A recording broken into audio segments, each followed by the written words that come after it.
नमस्कार दोस्तों। अजय ब्रह्मात्मज की किताब सिनेमा बस सिनेमा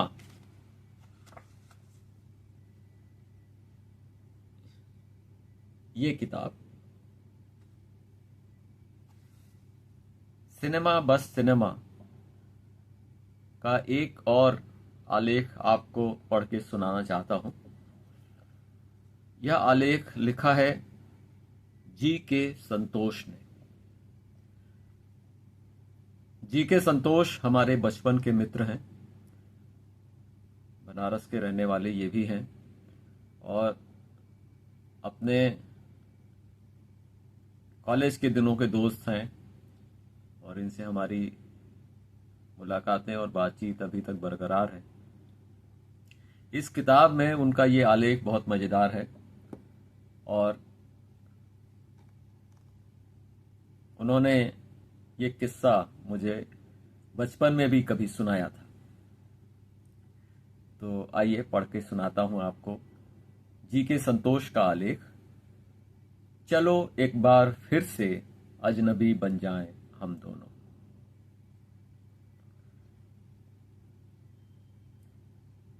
बहुत दिनों बाद एक ऐसी फिल्म देखी जिसने पूरे शो के दौरान हिलने तक नहीं दिया।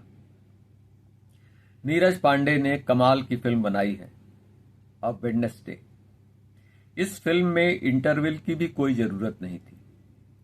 तेजी से भागती इस फिल्म में भारतीय सिनेमा के दो श्रेष्ठ अदाकार अनुपम खेर और नसीरुद्दीन शाह को अपने बेहतरीन रंग में जवाबी कव्वाली सुनाते हुए देखा जा सकता है। कहानी दर्शकों को अच्छी तरह बांधे रखती है क्योंकि आज लगभग आधी दुनिया आतंकवाद से प्रभावित है।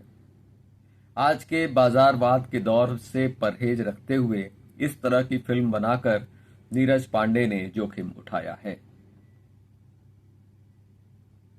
पर हमें तो याद है अपना जमाना।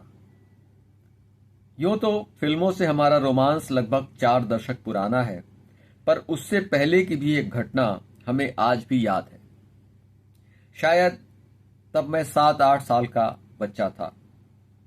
उस शाम मैं अपनी बुआ जी के पास खाना खाकर सोने की तैयारी कर रहा था जब माँ ने बुआ जी से कहा कि वो मुझे तैयार कर दें, पापा मम्मी के साथ नाइट शो देखने जाना है।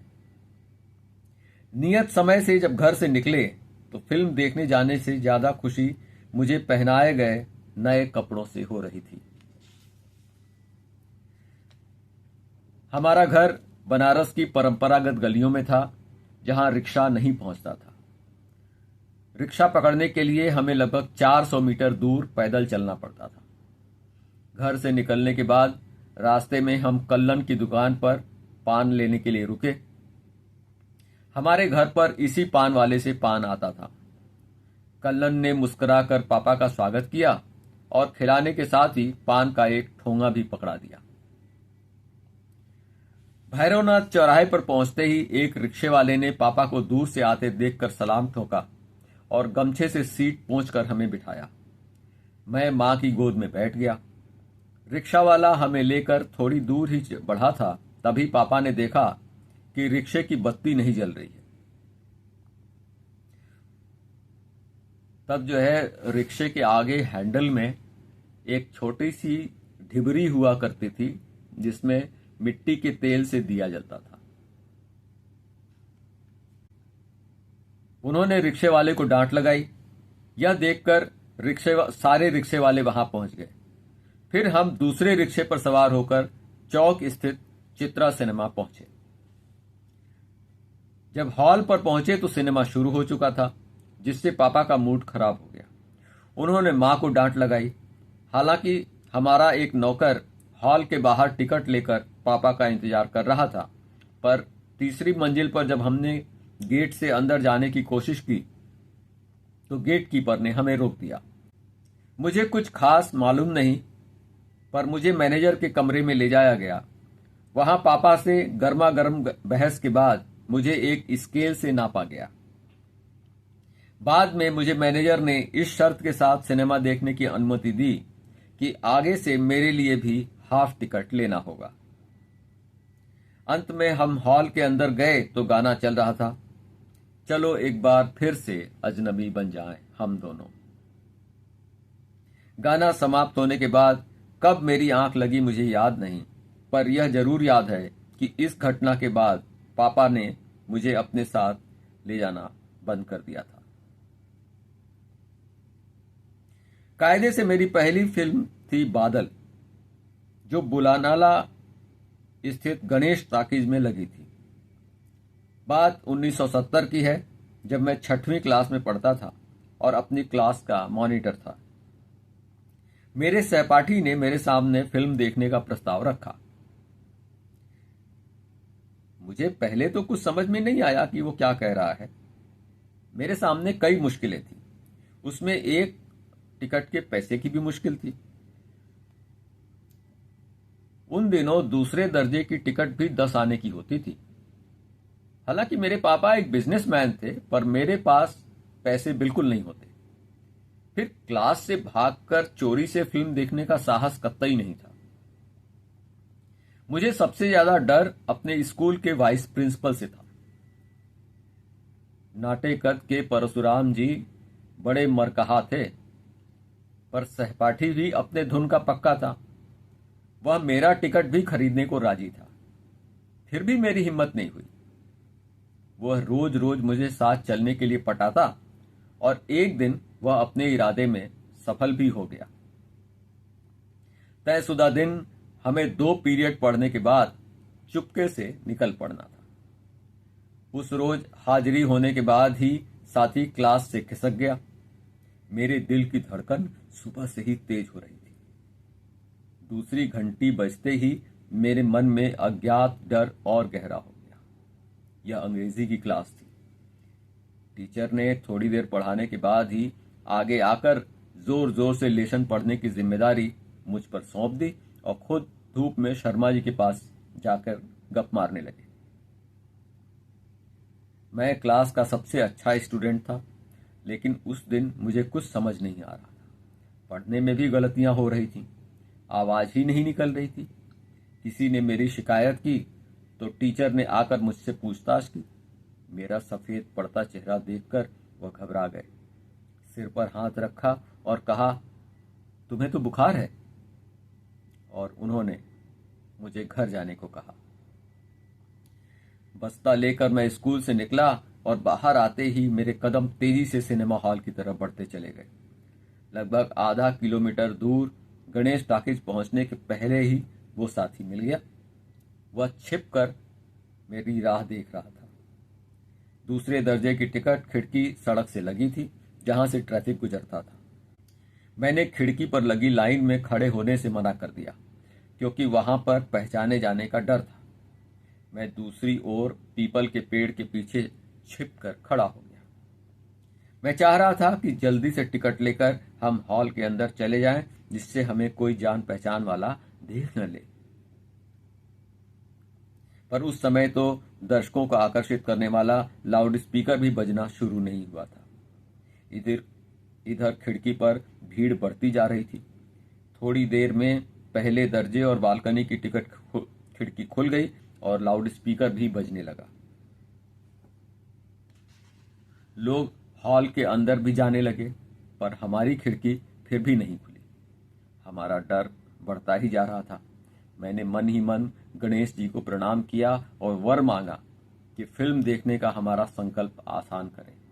साथ ही वादा किया कि हम फिर कभी चोरी से फिल्म देखने नहीं जाएंगे।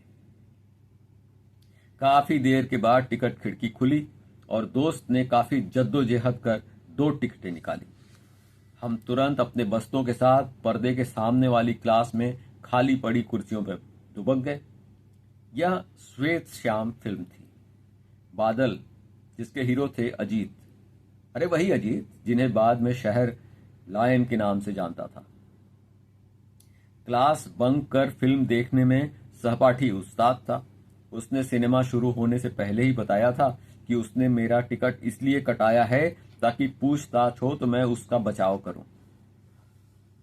उसके पिता पहले भी कई मौकों पर मुझसे उसके स्कूल में उपस्थिति की जानकारी ले चुके थे। फिर उसने खुद ही मियाँ मिट्टी बनते हुए बताया कि वो अपने पापा की पान की दुकान पर बैठता है। जब वे खाना खाने के लिए आधे घंटे के लिए घर जाते हैं, उसी समय चवन्नी अठन्नी चुराते हुए उसने 2 रुपए इकट्ठा कर लिए। सिनेमा खत्म होने पर हम चोरी छिपे हॉल से बाहर निकले और वापस गलियों में सुरक्षित पहुंच गए तो सिनेमा का गीत बरबस जुबान पर आ गया, अपने लिए जिए तो क्या जिए। ये गाना याद है ना आपको? उसके बाद हम दोनों ने पास के गणेश मंदिर में जाकर सिर भी नवाया। थोड़ी देर तक गलियों में इधर उधर घूमने के बाद जब छुट्टी का टाइम हुआ तो हम अलग हो गए। घर पहुंचने के 1 आध घंटे बाद ही जाकर मैं आश्वस्त हुआ।